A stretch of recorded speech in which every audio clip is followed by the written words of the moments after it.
Wir durften ja schon ein bisschen Wiesenluft schnuppern auf der Angermayer Trachtennacht und bei dem Event von Natascha Grün, Dresscoded. Dress Burlesque war das Motto. Das war schon ganz schön spannend. Und jetzt geht es gleich zum Presserundgang. Da erfahren wir, was es hier alles Neues gibt auf der Wiesn an Fahrgeschäften. Ich bin schon ganz schön gespannt. Das schauen wir uns jetzt an. Meine Damen und Herren, wir freuen uns alle auf die diesjährige Wiesn. Und ich finde es auch richtig, dass das normale Leben in unserer Stadt und insbesondere dieses größte Volksfest der Welt normal weitergeht. Aber lassen Sie mich das gleich am Anfang ganz kurz sagen, wir blenden natürlich nicht aus, was um uns herum passiert. Und wir blenden natürlich auch nicht die existenzielle Not derer aus, die zu uns kommen. Und deshalb haben wir uns auch, nachdem es einige Eingaben von Bürgerinnen und Bürgern gab, einige Anregungen entschlossen, dass wir heute hier auf ein Spendenkonto der Stadt München verweisen möchten.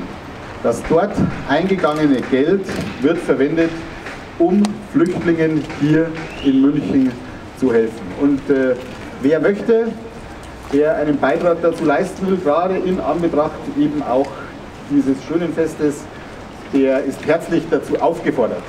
Das Original Motodrom von 1928 ist die älteste noch reisende Steilwand der Welt. Wir fahren jetzt eine Vorstellung für euch. Ist das was?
Das war jetzt mal ein spannender Presserundgang auf der Wiesn 2015. Und jetzt freue ich mich noch umso mehr drauf, wenn das Oktoberfest endlich losgeht. Und da berichten wir von Partys, Promis und Promille. Stay tuned!